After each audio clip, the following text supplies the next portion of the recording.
OpenAI just launched 3 new models today, plus a Chrome extension for Codex. Google also made Gemini 3.1 Flash Lite now generally available. And lastly, your Google AI and Ultra plan just got way better. OpenAI is launching 3 new voice models today, which are supposed to help you reason, translate, and transcribe better. The 3 new models are GPT Realtime-2, which is their voice model that has GPT-5 class reasoning built into it, so it can handle harder requests and carry your conversations forward more naturally. Then there's a new translation model called GPT Realtime Translate, and it takes in 70 input languages and produces 13 output languages. There's also a GPT Realtime Whisper, which is a new streaming speech to text, which is more of a transcription model. And this is also all available in their API today, which is good to see. Now, what's really cool is that according to them, voice is becoming the most natural ways for people to use software. People are actually talking to their AI models and getting things done instead of typing. Obviously, talking is much faster. We know that there's applications like Whisper AI, which is banking on that. They believe that people are getting more done by just talking with their AI models, so that's why they created that. But what I also think is that, as they say, voice is becoming the interface between people and products.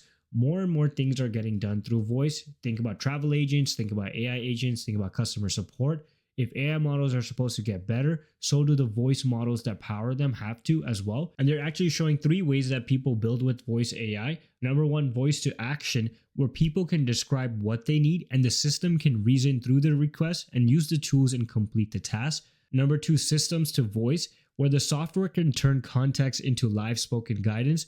For example, there's a travel app that could proactively tell a traveler that your flight is delayed and you can still make your connection or do this, whatever. It basically understands the system and then produces a voice output. Then there's voice to voice, where the AI can help conversations continue across languages, tasks, or changing context. For example, building a translation app or anything like that. So these are the 3 ways OpenAI has laid out people are building with voice to AI. But to me, what I really think is the future, if you guys are a big fan of Marvel, you guys know Iron Man, he has Jarvis, where he's talking to an artificial intelligence and he's building things with it in production. In order for us to get to that level, we need the voice models to get better. I can see a future where these voice models are going to be critical and they're going to power the future AI models as well as future AI applications. So I can understand why OpenAI is investing in a voice to action, systems to voice, and voice to voice models. So it's good to see. And if you wanted to know about pricing and availability, GPT Realtime-2, the Translate, and the Whisper are all available in the Realtime API. The Realtime-2 one is priced at $32 for 1 million audio input tokens, and then $64 for 1 million audio output tokens. And the GPT Realtime Translate is priced at about 3 cents per minute, and the Whisper one is priced at about 1 cent-ish per minute, so not bad. So you can test out these models in the playground, or you can also start building with them in the Codex application. It looks like Codex is getting a little bit more useful for a lot of users by now working directly inside Chrome on macOS and Windows both. So this update is coming to both the 2 major operating systems. But what's really cool is that Claude kind of had this feature where they had an extension that allowed you to work with Claude through Chrome. Claude was able to read your screen as well, control it, do tasks for you, reply to emails, maybe even pull some data, do some research. And now Codex is getting that same feature. Some of the examples they show is like going through a community forum, looking at all the comments, and then creating a spreadsheet of a summary of what's happening. So workflows like that are really going to benefit from this new Chrome OS feature. We also have additional things. For example, with the new Chrome extension, Codex can quickly move through repetitive browser work. So let's say you are doing some data entry. The example they show is somebody is going through receipts in their email, and then all of them are being entered into what looks like a expense management system. But you can see that underneath the hood, it's actually writing and run code to navigate and complete the task on screen. So my only concern with that is, how much does this kind of take away from your limits? Is this going to slow things down? Is it actually fast enough as they make it out to be? We'll only find out once you start using it. If you're doing data entry or tedious work, being able to delegate that to Codex in Chrome is pretty good. Also, another thing to note is that if you're working on a task that needs multiple tools and even multiple agents, the Codex Chrome extension is able to launch that and allow you to use multiple tools as well multiple agents to get a task done. The example they show is like a couple of agents working together to play a Pictionary type of game, which is a fun example. Let's say you are doing something more complex. You need somebody to do data entry, somebody to start working on like processing the data, understanding it. The extension can now delegate multiple agents to get that task done and integrate multiple tools. So that's a good feature to have. To a lot of people, this might not seem as significant, but if you think about it, a lot of us use Chrome, a lot of us use a browser to get majority of our work done. If you're thinking about like personal life, if you're thinking about paying bills, productivity, whatever the case is, emails is all done through the browser. So if you're able to integrate Codex in your browser, as well use AI agents to get majority of the work that a lot of people do on a regular basis through that, then you're saving a lot of people a lot of time. Obviously, this is not something new or crazy because Claude obviously had that extension for a while. And if you have Gemini subscription, obviously this is not a crazy feature for you as well, but it's just OpenAI kind of catching up. But what's really important to me is to understand that all of these companies are kind of leaving the AI browser space behind. They're not really worried about updating the AI browser because this tool is kind of cannibalizing that market. They're more focused on just integrating with people in the area they already use. A lot of people already use Chrome, so why don't we just create something that they can work with instead of trying to onboard people on a new platform, which I think is a smart business move, because telling somebody who has been using Chrome for decades to switch over to a new platform is a harder sell than just saying like, hey, this is a Chrome extension, just enable it and you can get the same AI capabilities that our browser kind of offers. So smart move by OpenAI, so it'll be fun to use. Before we continue, we just launched the Universe of AI newsletter. If you want to stay on top of AI news without having to hunt for it, link is in the description. Don't miss out.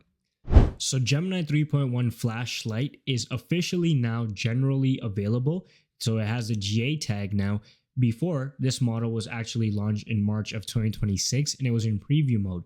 So if you're not aware of what that basically means, Google's general availability models are production ready, stable, and backed by service level agreements, and the preview models are intended for testing and evaluation, offering early access to new features, but it's not going to come with guaranteed support or stability. The GA status is meant for live production, and preview is for development and prototyping, so that's the major difference. So you're not actually getting a new model, you're just getting a more stable version of it. They've tested the model, they feel comfortable with it, and they're finally launching it. Now, if you're not aware what the Gemini 3.1 Flash Lite model was, it's their fastest and most cost-efficient Gemini 3 series model yet. And I personally liked working with it because obviously it's fast, it's fun to use, and it gets things done really quickly. So if you're working on something that doesn't require a lot of thinking or doesn't require, your AI model to spend a lot of time developing or coding and you want something quick, these models are fun to use. Also, this week we saw GPT 5.5 Instant, which is a little bit different. It's not a direct comparison to the Gemini 3.1 Flash model, but those models like the 3.1 Flash and GPT 5.5 Instant are more for day-to-day use. If you think about it, in Claude system, you had the Opus model and then like a Sonnet model. So it's kind of like that, I would say, but not really. There's some sort of apples to oranges comparison happening over there. But anyways, this model is generally available now. Developers and enterprises love the model because obviously it's cost effective for them and fast, so it's good for them. But I'm really looking forward to the new Gemini 3.2 Flash model. I believe that has been secretly being tested in Ella Marina. I made a whole video on that. So when that model comes out, that's when I will actually get excited, not just seeing the model go from preview mode to GA. If you're an AI enthusiast and a health enthusiast, Google just launched something for you that's going to make you a little bit more happy today, which is that now with their AI Pro and Ultra subscriber plans, you also get Google Health Coach, which is going to be useful for the new Fitbit Air that they launched, which is about $99 USD, and there's no subscription required for the basic features. But if you already have an AI Pro and Ultra subscription, you can get access to the Google Health Coach, which gives you premium features like AI coaching, obviously for your health, adaptive fitness plans, so the AI model understands how your training load is, depending on where you are, what your travel plans are, and creates a training plan for you, detailed sleep insights, proactive insights, a workout library, some mindfulness sessions. But if you don't have that, the new $99 Whoop Killer, that's what I'm calling it, comes with basic activity tracking, sleep tracking, health tracking, and health and wellness logging. So it's a good deal for a lot of people. And I think this is a product that is a big win for Google at the moment. They have the Gemini model. They obviously bought Fitbit back in the day, and now they combine both of those two applications to provide their users with something that is going to be useful. And a lot of people are already buying their AI plans anyways. So why not give them another reason to buy it by adding something like this, which is useful. So I think this does two things. Number one, if you are a AI Pro subscriber, you're happy because you get access to Google Health.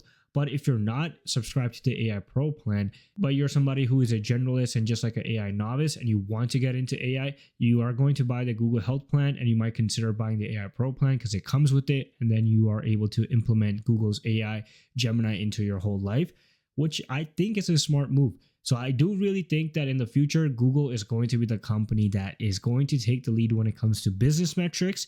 They might not have the best model. I think they will eventually, but their distribution footprint is hard to compete with. So OpenAI and Anthropic, if you guys are working towards an IPO, Google is making it harder and harder for you guys.